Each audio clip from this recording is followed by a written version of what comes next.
Hello, everyone. This is Erin Catania from Cleveland Connectors. We are here with Robbie from Ginger and Honey. I'm so happy to have you here.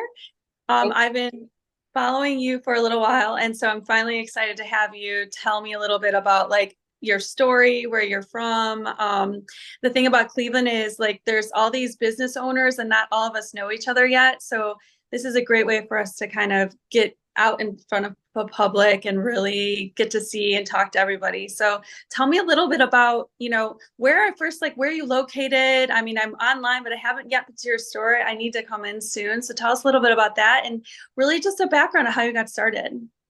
Right now we're in Cleveland, obviously, but we actually started in the Bronx. Lived in New York for around 6 years, and worked in New York, and then just went through a little rough patch, and that's how my skin started to kind of reflect what I was going through in my life. So it was really dark. It was a really dark time. I had just broken up with my boyfriend. I lost my job, my car. If you know anything about New York, you can't just park anywhere. It's not Cleveland. Right, right. So I had almost $10,000 worth of parking tickets. I don't know how they let me go that long, but it was a really dark time.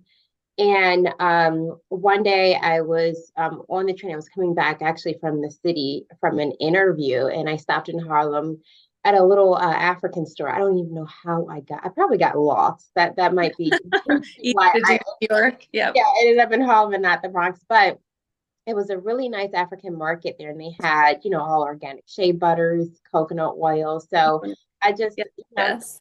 I'm sorry. I said yes, yes. I've actually just started getting into coconut oil. So yes, you're Oh, speaking my yeah. language. No, it's okay. But yeah, so they had all that stuff in the store, and I just bought some, got back on the train, and went back home. And from there, I just started to melt things up and, stir them up and whip them up, in the kitchen. And during that time, I actually lost track of time. I didn't know where it went. And it felt like it was a load that had been lifted. I still didn't have a job. Oh, I didn't have, nothing was fixed. I just felt better. So me and my sister, my co-founder, actually stayed in an apartment together in the Bronx, and I had a little bottle. Just it was just my little personal jar in the bathroom, and she started to use it.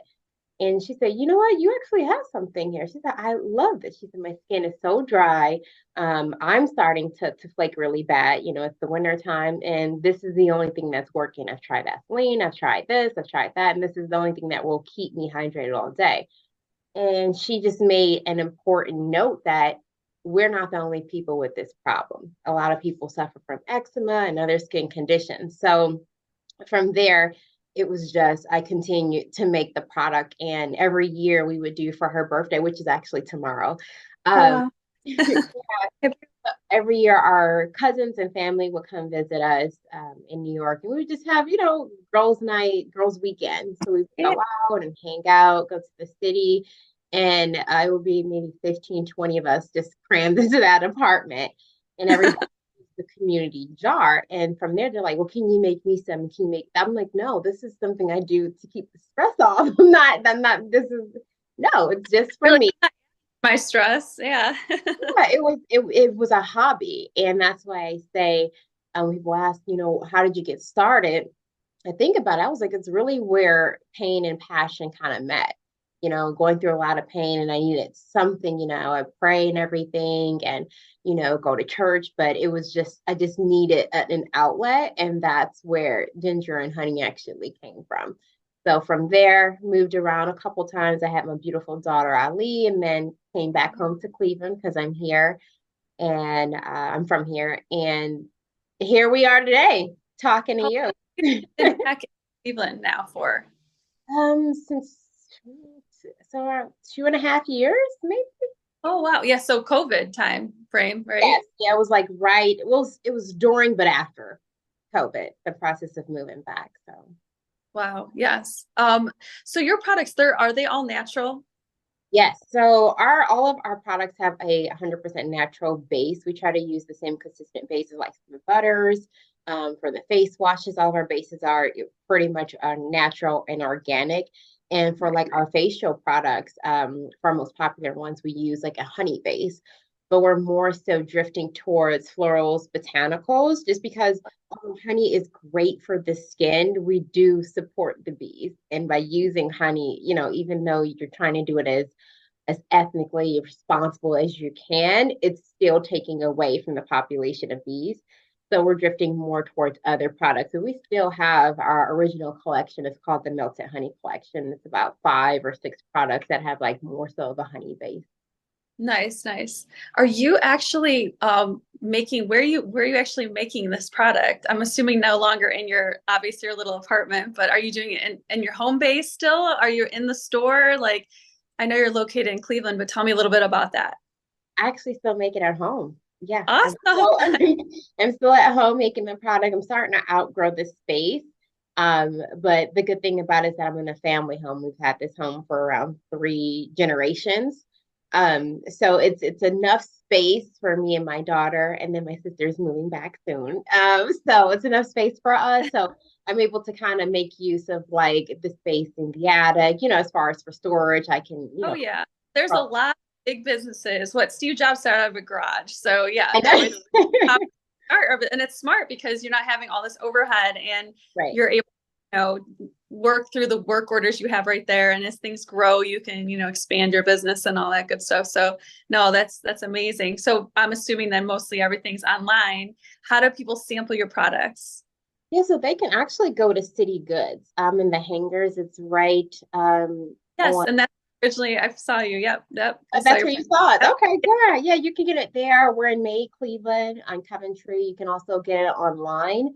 And another reason why I'm here too, I still work a full-time job. So right now I'm on my lunch break doing this, which is amazing, but it makes it so convenient. So if I get a couple orders on my breaks, I can, pack orders and stuff. So. Very nice, very nice. I actually am very excited to use your products. I am planning and placing an order. Like I said, I've used things all the and I never can find like my skin was always so dry. And I gotta tell you, like coconut oil's been the only thing that has really been like a lifesaver for me. And I'm really excited to explore your products as well. I think that, natural skincare is where it's at and using like what the God-given, things we have is kind of like the direction that we're kind of going and less like instead of in synthetics and all that kind of stuff that you find like alcohol based or it's just like Right. Yeah. or it's Yeah, like natural skin products are, especially ours, where it's designed to suit your skin and work with your skin. Because a lot of people say, "Oh, well, natural skin products they don't work." I get a lot of people who say that, and I say, "Well, how long have you been using it?" It's like, I got this last week, and it's like last week. Your skin takes around 21 days, to turn over. So the more oh, consistent you are with using it, taking, time with your skin, the more you'll see it work with your body, with your normal cycle. very true, very true. So let's go back a little bit. I know you mentioned you were having like, this time in your life where it's kind of like, you felt almost like, you have a lot of things going on. You're almost like, I don't like to ever say the word hopeless, but I feel like we all kind of get to that point at sometimes in our life. And, you ran, do you kind of feel like when this stuff happens, it's like, it was sort of like meant to be, like you had to go through those trials and tribulations to get to a point where it's like, maybe you wouldn't have seen it for what it is and it's kind of like your like a sense like your calling this is like your brand, this is like a part of who you are to help other women. And I don't know, I always find like these stories so cool and inspirational. Like how did you find the inspiration? Was it mostly from like your sister or your daughter? So I actually started ginger honey before I had my daughter. So it at this time it was really to me and how you can only connect the dots looking backwards. You can't do it looking forwards, right? So at that time I couldn't see that God was just trying to get me alone. Like just alone, to think about what I want to do, to focus more on my relationship with that. And my sister, while we were away, she's my older sister, she's like a mother figure, right? So she noticed I was kind of down in the dumps and she's not used to seeing me like that. I'm like, I'm always doing something, always into something. I've always been like that. So, she gave me a push. She said, you know what? She said, I'm not used to seeing you like this. She said, you need to get up and figure it out. That tough love. And when I started to create stuff, it would be 5 o'clock in the morning, and she would have to go to work, and she'll come in the kitchen and just leave me where I am because I think she saw, okay, like she's I don't know what it is, but she's doing something that's making her happy. She's out of that funk, or at least when she's in the kitchen, she's out. Right, So right. I really think it was God making sure that me and my sister stayed together because I could not have I couldn't made it without her or my entire family, but most importantly her because that's when I started, with me and her in the apartment. But also it was just God's way of saying, I need to get you alone because you can't hear me when you have all of these things going on. Well, You're not especially New York City, you're always surrounded by so much chaos and noise and action. And right. like I don't like think there's many times people feel really truly like in the quiet space of let not only like physically, but like inside where you can just kind of sit with yourself and find your purpose and calling, so to speak, Right. or Exactly something where I was.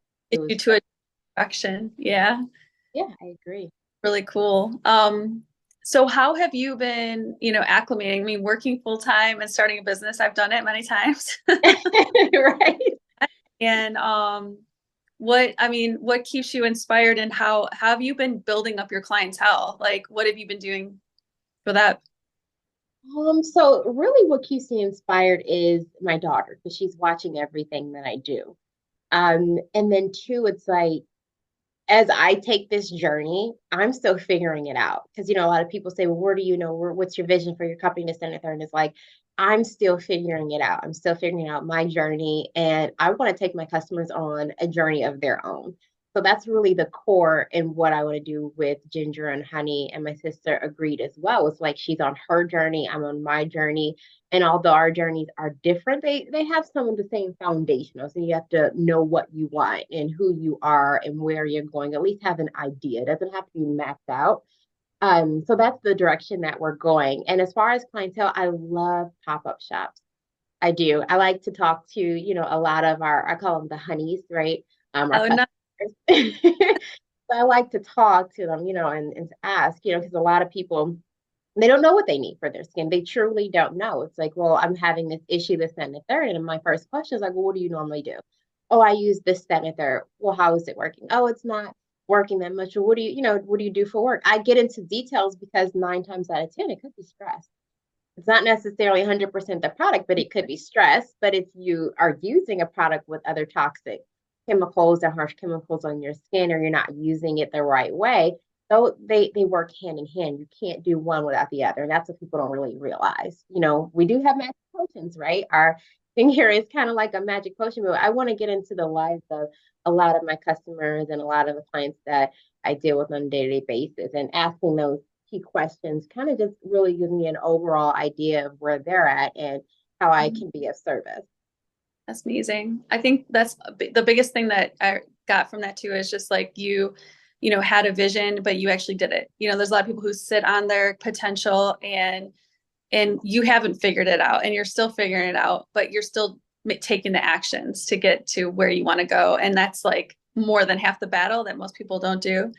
And I think like the assessment, like with your clients, is that one-on-one is like so important. I think especially now as we're digital, Yeah. you like the face-to-face interaction, and it's just really like special and powerful when you can actually talk to someone face-to-face and make that type of connection with someone, and then showing that you care to really kind of dive deep on what it is. And a lot of times you're right. I feel like is a big thing now, like we're all kind of becoming more aware of what is around us and what we are putting in our bodies. And, the stress is a huge indicator of like what happens to you in the inside to the outside. And it's a full circle situation. So it's like nice that you like are coming at your clients like that, saying like it's not just like, okay, this is going to make your skin soft, it's what are you doing now and what can we maybe change or do differently or keep doing in different ways that can make things better for you. I mean, things working, it's working. If things aren't, they aren't, but